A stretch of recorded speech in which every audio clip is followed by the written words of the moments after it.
நவ கிரகங்களை அறிவோம் ஜோதிட யூடியூப் சேனலுக்கு உங்களை அன்போடு வரவேற்கிறேன். இந்த பதிவில் காண இருப்பது செவ்வாய் பெயர்ச்சி பலன். யாரும் சொல்லாத செவ்வாய் புகானுடைய ரகசியத்தை இந்த பதிவில் சொல்லப் போகிறேன். இந்த பதிவை கடைசி வரை கேட்டு பயன்பெறுங்கள். நம்முடைய சேனலை பார்த்து கொண்டிருக்கக்கூடிய அன்பர்கள் சப்ஸ்கிரைப் செய்து கூடவே இருக்கின்ற ஆல் பட்டன் அழுத்திங்க. நன்றி. பரபாவ வருடம் ஆனி மாதம் 5ஆம் தேதி முதல் ஆடி மாதம் 16ஆம் தேதி வரை மேசராசியிலிருந்து ரிஷபராசிக்கு செவ்வாய் பயிற்சியாகி ஒரு 43 நாட்கள் ரிஷபராசியில் சஞ்சாரம் செய்ய போகிறார். ஆங்கில தேதிப்படி 19/6/2026 முதல் 1/8/2026 வரை ரிஷபராசியில் செவ்வாய் புகான் வந்து சஞ்சாரம் செய்வார். செவ்வாய் புகானை பற்றி செவ்வாயுடைய ரகசியத்தை காணலாம். செவ்வாய் அப்படின்னாலும் செவ்வாய்க்கிழமை அப்படின்னாலும் பொதுமக்கள் வந்து செவ்வாய்க்கிழமையா அதில் வந்து எந்த நல்ல காரியமும் செய்யக்கூடாது, செவ்வாயோ வெறுவாயோன்னு போயிடும் அப்படின்னு பயந்துக்குவாங்க. பெரும்பாலும் செவ்வாய்க்கிழமையில் திருமணம், காது குத்து, கிரகப்பிரவேசம் இந்த மாதிரியான சுப காரியங்கள் செவ்வாய்க்கிழமையில் செய்வது இல்லை. செவ்வாய் பகவான் வந்து மங்களக்காரகன், திருமணக்காரகன், பெண்களுக்கு வந்து கலத்தரக்காரகனாக செவ்வாய் பகவான் வருகிறார். ஆண்களுக்கு வந்து செவ்வாய் வந்து தைரியத்தையும் வீரத்தையும் அளிக்கக்கூடியவர். செவ்வாய் அப்படின்னால அதிக கோபம், முரட்டுத்தனம், அதிக கோபம், ஆத்திரம், பிடிவாதம் குடும்பத்துக்கு ஆகாது அப்படின்னு சொல்லுவாங்க. ஜாதகத்தில் வந்து ஆணாக இருந்தாலும் பெண்ணாக இருந்தாலும் செவ்வாய் தோஷம் வந்து மிக கடுமையானது, கொடுமையானது. பலருக்கு வந்து 40, 45, 50, 55 ஆனாலும் திருமணம் என்பது ஒரு எட்டாக்கனியாகவே திருமணம் நடைபெறாமலே பலருக்கு வந்து சென்று கொண்டிருக்கிறது. செவ்வாய் தோஷம் வந்து திருமணத்திற்கு மட்டும் இல்லை, வேலை, தொழில், உத்தியோகத்திற்கும் செவ்வாய் தோஷம் வந்து ஒரு பிரச்சனையாகவே இருக்கிறது. செவ்வாய் வந்து நிலமகன். செவ்வாய் வந்து ஜாதகத்தில் கெட்டுவிட்டார் என்றால் வீடு, இருப்பிடம், சொத்து சார்ந்து பிரச்சனைகள் கூடுதலாக இருக்கும். செவ்வாய் புகான் வந்து சனியோடு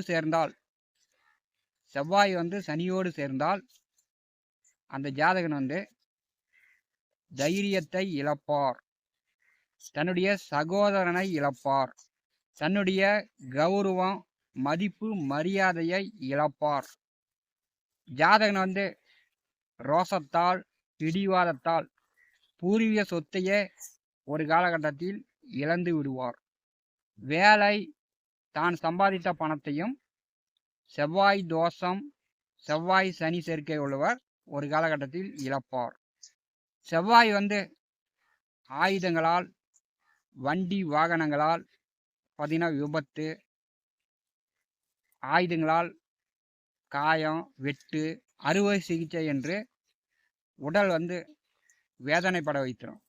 செவ்வாய் வந்து நல்ல நிலையில் இருந்தால், ஜாதகத்தில் செவ்வாய் வந்து கெடாமல் நல்ல நிலையில் இருந்தால் போலீஸ், இராணுவம், மருத்துவம், மின்சாரம், யூனிஃபார்ம் சர்வீஸ் வேலையில் அந்த ஜாதகன் வந்து ஓயாமல் பார்த்தீங்கன்னா பரபரப்பாக இயங்கக்கூடிய இந்த வேலையில்லாம் மிக சிறப்பாக செயல்படுவார்.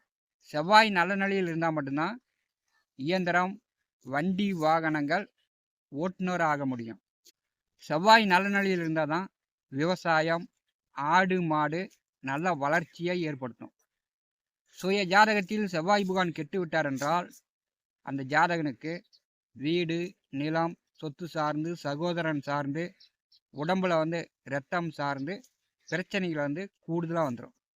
சுய ஜாதகத்தில் செவ்வாய் புகான் வந்து கெட்டு விட்டார் என்றால் பூமியில் உயிர் வாழும் வரை பிரச்சனையை அனுபவிக்கக்கூடியதாக இருக்கும்.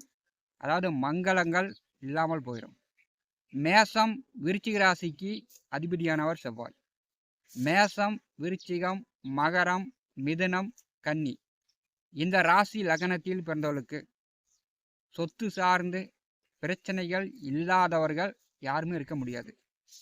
12 ராசி அன்பர்களுக்கும் விரிவாக தனித்தனியாக செவ்வாய் பெயர்ச்சி பலன் காணலாம். மீன ராசி அன்பர்களுக்கு செவ்வாய் பெயர்ச்சி பலன் காணலாம்.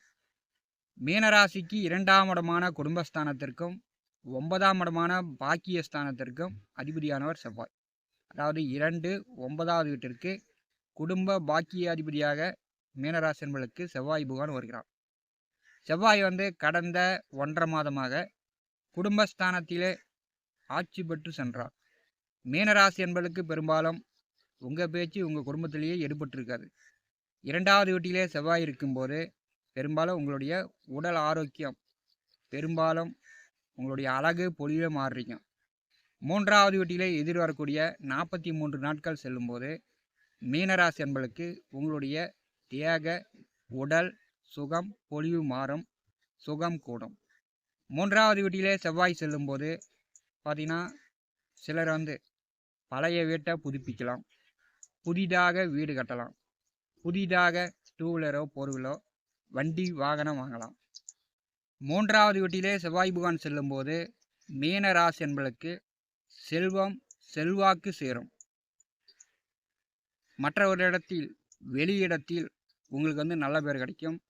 வேலை தொழில் உத்தியோக ரீதியாக விவசாயம் மண் நிலம் பூமி சார்ந்த தொழில்களை செய்யக்கூடியவர்களுக்கு, யூனிஃபார்ம் சர்வீஸ் வேலையில் இருப்பவர்களுக்கு இந்த காலகட்டம் பார்த்திங்கன்னா உங்களுக்கு செல்வம் சேரும், செல்வாக்கும் கூடும். புதிதாக வீட்டு மனையோ விவசாய நிலமோ சொத்துக்கள் வாங்கிறதுக்கு வாய்ப்புண்டு. அதே மாதிரி தங்க நகை 1 பவுன் 2 பவுன் 5 பவுன் 10 பவுன் உங்கள் வசதி வாய்ப்புக்கு தகுந்த மாதிரி தங்க நகை ஆபரணங்கள் வாங்குவதற்கு வாய்ப்புண்டு. மீனராசிக்கு 3வது வீட்டிலே செவ்வாய் பகவான் செல்லும்போது இந்த காலகட்டத்தில் எதிரிகள் பகையாளி இருக்க மாட்டாங்க. நீங்கள் முயற்சி செய்யக்கூடிய காரியங்கள் இந்த காலகட்டம் உங்களுக்கு வெற்றியாகும். மீனராசிக்கு 3வது வீட்டிலே செவ்வாய் பகவான் செல்லும்போது இளைய உடன் பிறந்தவர்களிடம், தம்பி தங்கைகளிடம் மீனராசி அன்பர்கள் கொஞ்சம் சந்தோஷமாக பேசணும். இல்லைன்னா தம்பி தங்கைகளிடம் கடும் விரோதம் பகை வரத்துக்கு வாய்ப்புண்டு. மீனராசிக்கு 3வது வீட்டிலே செவ்வாய் பகவான் செல்லும்போது புதிய நண்பர்கள் இந்த காலகட்டத்தில் உங்களுக்கு உதவி செய்வாங்க. மீனராசி என்பதற்கு புதிய நண்பர்கள் மூலம் உதவிகள் உண்டு. 3வது வீட்டிலே செவ்வாய் அமர்ந்து 4ஆம் பார்வையால் மீனராசிக்கு 6வது வீட்டை பார்வை செய்கிறார். இப்போ படித்து முடிச்சுட்டு வேலை தேடக்கூடியவர்கள் முயற்சி செஞ்சீங்கன்னா நீங்கள் படித்ததுக்கு தகுந்த மாதிரி உங்களுக்கு நல்ல வேலை கிடைக்கும். மீனராசிக்கு 6வது வீட்டை செவ்வாய் பகவான் 4ஆம் பார்வையால் பார்வை செய்யும்போது இப்போ பார்த்தீங்கன்னா கடன் இருந்தால் கடனை கொடுத்து அடைக்கலாம். எதிரிகள் பகையாளி தொல்லை இருக்காது. உடல் ஆரோக்கியம் நன்றாக இருக்கும். உங்களுடைய கடந்த 1.5 மாதம் 2வது வீட்டிலே செவ்வாய் அமர்ந்து உங்களுடைய முகம் உடல் பொலிவு இழந்திருக்கும். அடுத்து வரக்கூடிய 43 நாட்கள் உடல் ஆரோக்கியம், உடல் பொலிவு பெறும். செவ்வாயுடைய 4ஆம் பார்வை 6வது வீட்டின் மேல் விழும்போது மீனராசி என்பதற்கு வேலை உத்தியோகம் பார்க்கக்கூடியவர்களுக்கு இந்த காலகட்டம் பதவி உயர்வு, ப்ரமோஷன், அரசு வேலைக்கு முயற்சி செய்யக்கூடியவர்களுக்கு அரசு வேலையும் கிடைக்கும்.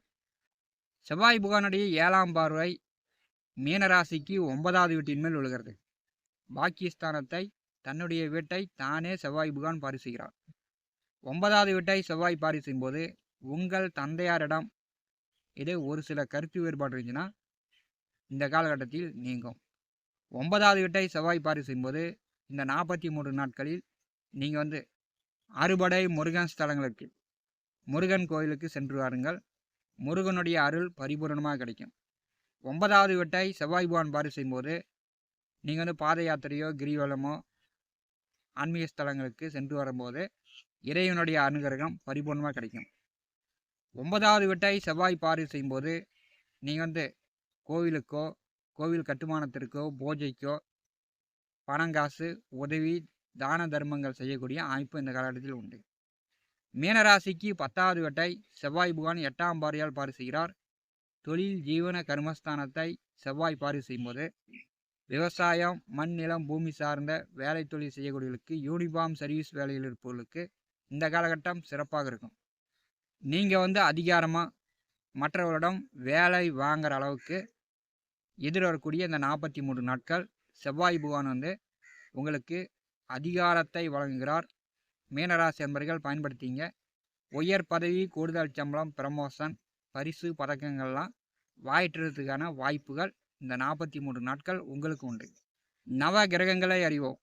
இந்த ஜோதிட யூடியூப் சேனலில் தினந்தோறும் ஜோதிட பலன்கள் பதிவிடப்படும்.